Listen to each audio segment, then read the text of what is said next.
You wake up at dawn to the sound of screaming. Not humans screaming, something wilder. The lions arrived overnight. You can hear them from 3 streets away. The sound bouncing off the stone tenement walls, rattling the clay pots on your neighbor's window ledge. Today is fight day. You've been in Rome 6 months, long enough to know what the smell means when you get within a block of the Colosseum iron and sawdust and animal and something else underneath. Something you don't have a word for, but your body recognizes. Long enough to understand why the streets are empty at dawn but packed by the 3rd hour. Long enough to stop pretending you're not going. You go. The Colosseum rises ahead of you the way mountains rise, not suddenly, but gradually, until it fills your entire field of vision and you've stopped walking without realizing it. 80 arches on the ground level alone. Travertine limestone, the color of old bone, still catching the morning light. 4 stories, 48 meters at the cornice. It is, you think, the largest thing humans have ever had the arrogance to build. And somehow, it's already half full. 80,000 people are going to be inside that building today. You're going to be one of them. You have a token, a tessera, that tells you which of the 80 entrances is yours, which section, which row. The Romans have thought about everything. You will be seated, fed, sheltered from the afternoon sun, and home before dark. What happens in between is what nobody fully prepares you for. This is how the Roman Colosseum actually worked on a fight day. Not the Hollywood version, not the Gladiator version. The real one. The one that ran for 400 years and never once canceled a show. Close your eyes for a moment. The year is 70 AD. Rome has just done something catastrophic. Under Emperor Titus, Roman legions sacked Jerusalem, destroyed the Second Temple, and took roughly 100,000 Jewish prisoners of war back to Italy. The prisoners became slaves. The slaves built the Colosseum. Think about that for a second. The most visited ancient monument on Earth was built by the people whose civilization Rome had just destroyed. Men who had been standing in Jerusalem 6 months earlier were cutting limestone outside Rome a year later. Their labor forced, unpaid, unrecorded, is in every arch you walk under today. Their names are not on the building. Nothing is on the building. The official name was the Amphitheatrum Flavium, the Flavian Amphitheater, named for the Flavian dynasty that commissioned it. Vespasian started it. His son Titus opened it in 80 AD with 100 days of games. His other son Domitian finished the upper tier. Vespasian built it on a particularly shrewd piece of urban real estate. His predecessor Nero had seized a huge chunk of central Rome after the Great Fire of 64 AD and turned it into a private lake and pleasure garden, the Domus Aurea, the Golden House. Vespasian drained the lake, demolished most of the grounds, and put the amphitheater there instead. The message was unmistakable. Nero took Rome's land for himself. I'm giving it back. The Colosseum was a political act first, an entertainment venue second. Juvenal, the Roman poet, coined the phrase panem et circenses, bread and circuses. The idea that you could keep the Roman public satisfied, keep them from asking difficult questions about power and governance and inequality by making sure they were fed and entertained. He meant it as a criticism. The emperors heard it as a strategy. Walk up to the Colosseum at the 3rd hour of the morning and really look at it. Not at the photos, not through a screen, the thing in front of you. Put your hand on the limestone. It's warm. Even this early, it's been sitting in the Italian sun long enough to hold heat. The surface is rough against your palm, not sharp, but textured, the way something gets after 2,000 years of weather and hands. You can feel the joins between blocks if you run your fingers along the wall. Fitted without mortar, just weight and precision. This stone was cut before your civilization existed. And then you step back and look up. 188 meters long, 156 meters wide, covering 6 acres of ground. The outer wall stands 48 meters high, roughly a 15-story building, built in the 1st century AD without concrete pumps, hydraulic cranes, or power tools. The numbers get stranger the longer you look. 100,000 cubic meters of concrete in the foundations. 100,000 cubic meters of travertine limestone on the exterior quarried at Tivoli.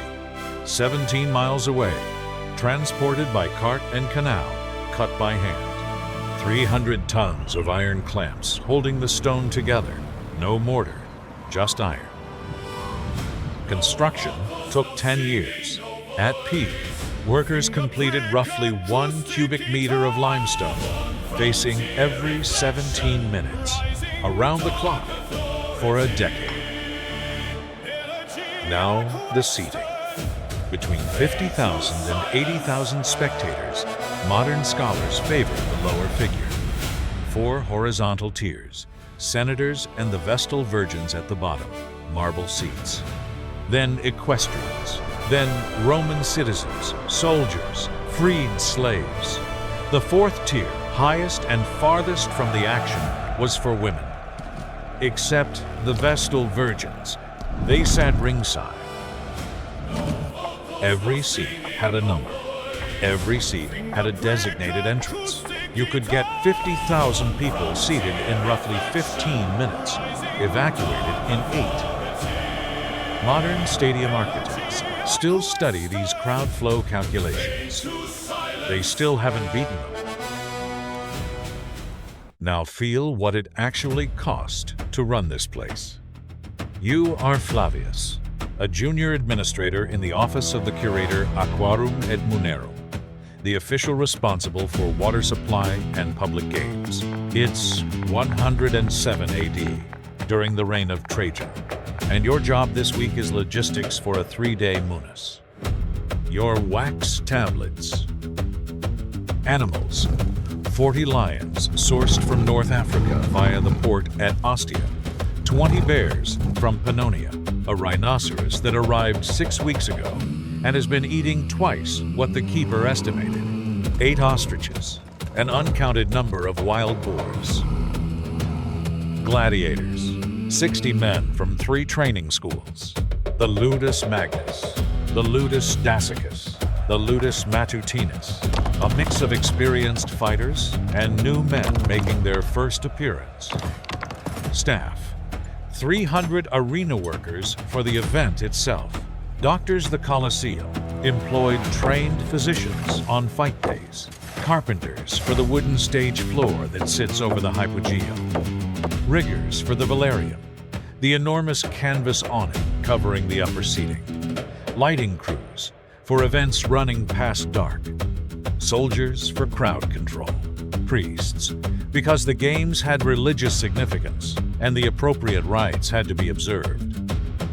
Food stalls in the arcade level. Sellers moving through the stands with wine, water, bread, olives, and the sand. The arena floor was covered in sand. Arena literally means sand in Latin. It absorbed blood, changed multiple times during a full day of events. Workers called Harena ran out between bouts with rakes and fresh sand to reset the floor. Your cost breakdown. 3 days at this scale costs roughly 3 million sesterces. For context, a Roman legionary soldier earned around 1,200 sesterces per year. This is what the emperors paid for the illusion of free entertainment. Nothing about it was free. Step out of that administrator's office and down into the Hypogeum. The Hypogeum is the underground. You are below the arena floor now, and the word that hits you first is not darkness. There are torches, it's noise. The animals are somewhere in here. You can hear them through the stone. A low, continuous sound that isn't quite roaring and isn't quite moaning. Something between the two. The Hypogeum is a two-level network of tunnels and chambers covering the full footprint of the arena above. 12 gate tunnels run perpendicular to the long axis. Along these tunnels, 32 animal pens, mechanical lifts, prop storage, equipment caches. The whole system is organized around one problem: getting things to the arena floor without the audience seeing how it's done. The lifts are the engineering showpiece. 32 of them, each one a wooden platform mounted on a capstan, a vertical axle turned by 4 men. When the capstan turns, the rope wins, the platform rises, and whatever is on the platform shoots up through a trapdoor in the arena floor. The Colosseum employed around 200 underground workers on standard days. Fight days roughly doubled that. There were people whose entire job was cage maintenance, people who only raked sand, people who dragged the bodies out between bouts, a specific role called the Libitinari, named after Libitina, the goddess of death. They wore costumes. The Libitinari dressed as characters from mythology, the ferryman Charon, who carried souls to the underworld. The idea was to maintain the theatrical fiction even during the most brutal maintenance work. Costume changes between acts, underground, while the crowd ate their olives. That's what ran this place.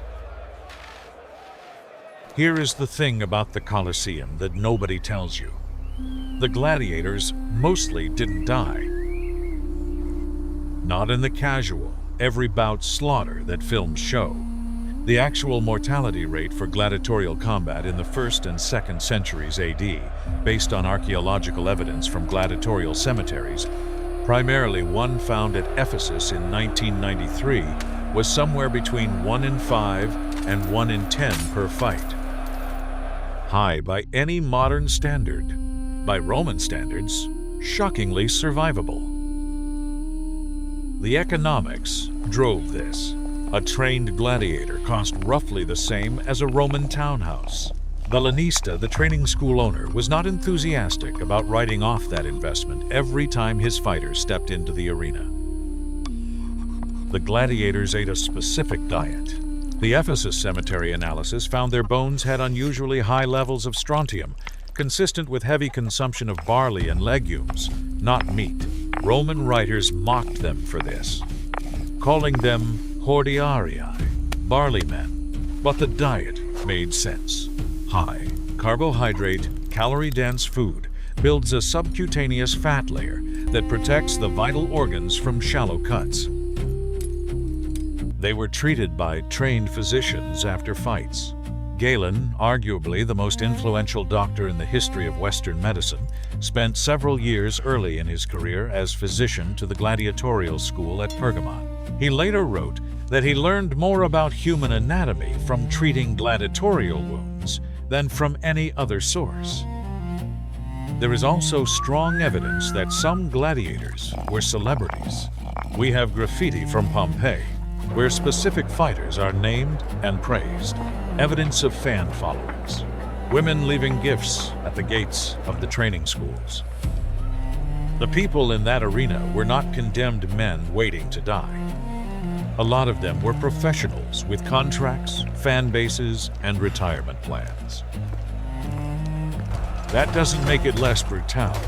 It makes it stranger, more human, harder to reduce to a simple morale category.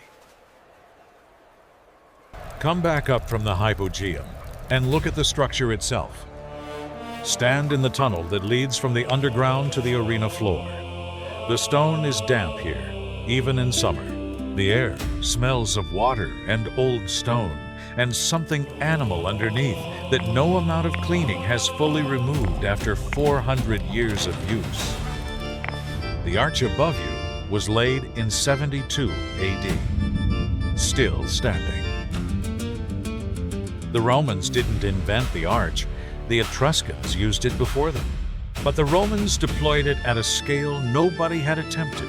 The Colosseum uses arches at every structural level, not just for aesthetic effect, but because an arch in compression is nearly impossible to collapse from above.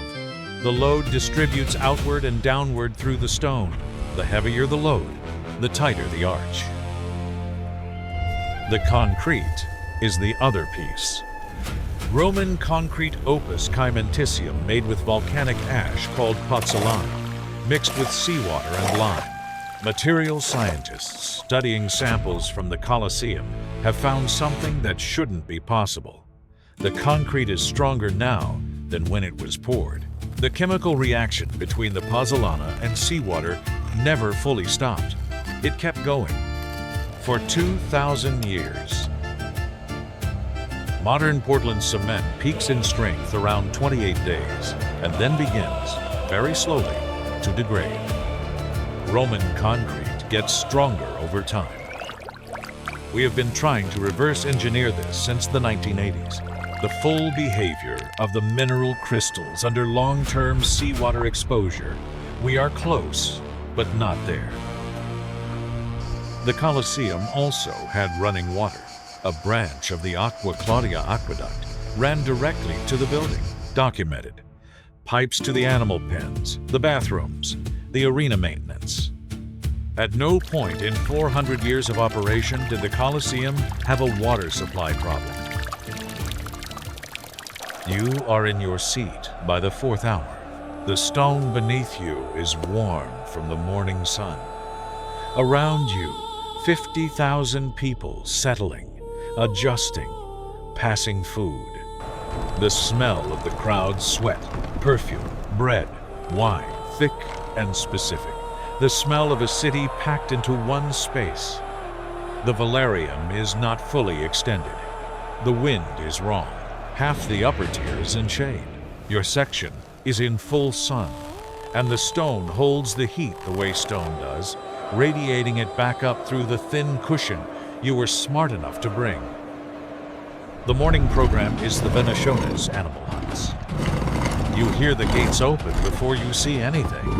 A crack of wood, then a groan from the crowd as the first animals emerge. 2 lions moving low and fast along the arena wall, disoriented by the noise and the light.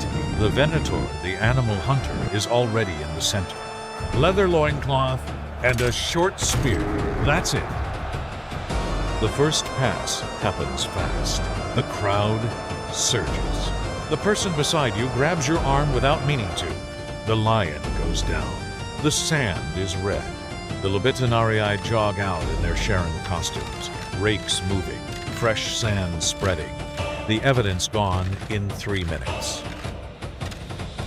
The midday break is when the executions happen. Damnatio ad Bestias. Condemned criminals thrown to animals or made to fight armed men while unarmed. These are not the crowd favorites. The stadium empties. People eat elsewhere. Come back when the gladiatorial bouts start. The afternoon starts with the pomp of the procession. The gladiators enter through the Porta Sanavaria, the gate of life, at the north end. They circle the arena. They stop before the emperor's box and raise their right arms. Films give them the line, "Morituri te salutant," we who are about to die salute you.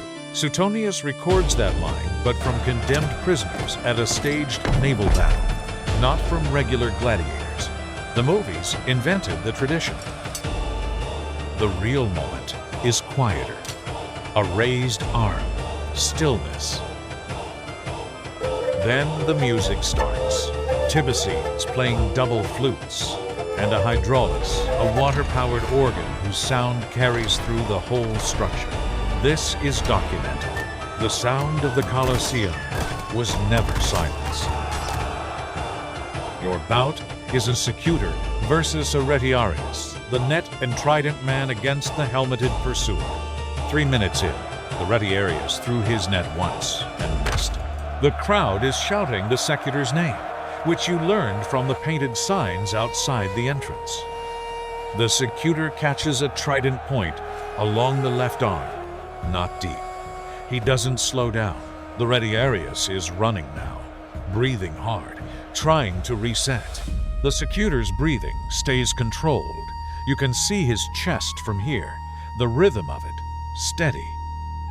40 meters above them, you are holding your cushion in both hands. The net goes up. The secutor goes down. The retiarius stands over him and looks to the editor, whoever is presiding today. The crowd signals. Thumbs up or thumbs down is another invention. The actual gesture is genuinely contested in the scholarship, the meaning not settled. What is settled? The crowd voted. The presider decided. The defeated fighter lived or died based on both. Most of the time, he lived. The secutor is helped to his feet, not walking well. He leaves through the gate of life. The libitinari come out with their rakes. The organ plays on. The last bout ends at the 7th hour. You are exhausted in a way that surprises you. You haven't done anything. You sat on stone for 6 hours and watched other people bleed, and you are exhausted. Your shoulders are tight. Your hands are stiff from gripping the cushion. The back of your neck is sore from looking down at the arena at the same angle for hours. Around you, 50,000 people are leaving through the same 80 gates that brought them in. The system is working exactly as designed. No crush, no panic. Steady, organized, the tokens and numbers and designated exits doing what the engineers intended. The last thing you see, looking back over your shoulder from the exit tunnel, is the arena floor. Raked clean. The sand is pale and even, the late afternoon light hitting it at a low angle. It looks unused, like nothing happened here today. Like the whole apparatus, the violence, the spectacle, the underground machinery, the 50,000 people was never set in motion at all. That immaculate sand is, in its way, the most Roman thing in the building. The Colosseum stopped hosting gladiatorial fights around 435 AD. The Western Empire was collapsing. The money was gone. Maintenance had become impossible. The last recorded animal hunts took place in 523 AD. After that, fortress, quarry, church, cemetery, garbage dump, the marble seating stripped for other buildings, the iron clamps pried from the stone, the travertine facing taken block by block. What you see today, the skeletal interior, the missing outer walls, the exposed bones of the Hypogeum, is the result of 1,400 years of people taking it apart. What remained is still standing. Built by enslaved people, for the entertainment of an empire that no longer exists. Using techniques we spent 2,000 years forgetting and are still trying to recover. Here is what stays with me. The Colosseum was built in 10 years, by hand, without power tools, by men whose names we don't know and whose labor was not voluntary. It stood for 500 operational years. It has been falling apart for 1,500 years since, and it is still there. The next time you think something you built didn't last, remember that the people who built this place didn't know they were making anything that would matter for 2,000 years. They were doing a job, cutting stone, pouring concrete, turning capstans, day after day, no idea what it would become. The next time you feel small against the scale of what other people have made, remember the Colosseum is made of individual blocks, each one cut by a single pair of hands, each one placed by 2 or 3 people deciding together where it went. Scale is just individual effort, repeated long enough. And the next time someone tells you that crowds always want blood, that people in masses are always brutal, always reduced to their worst instincts, remember that the Romans themselves walked out at midday, left the executions, came back for the gladiatorial bouts, voted to spare fighters who had performed well. 50,000 people making individual decisions every single time. That doesn't redeem it. The Colosseum was a place where people died for entertainment. No historical context changes what that was. But it also wasn't simple. None of it was simple. If this video changed how you think about the Romans, hit that like button and subscribe. Every week we go inside the place's history turned into symbols and find out what was actually happening inside them. And tell me in the comments, what surprised you most? Was it the Gladiators professionals with contracts and fan followings? 1 in 10 mortality rate per fight? Not the condemned men walking to their deaths that film show. Was it the Hypogeum 2 levels of tunnels, 32 lifts, 200 underground workers in Charon costumes, the whole machinery of spectacle running invisibly beneath the sand? Was it the concrete getting stronger for 2,000 years? A formula we have not fully cracked? Or was it the sand, raked clean at the end of every day, the arena reset, as if nothing had happened at all? Tell me. I read every single one. In the wise we only knew.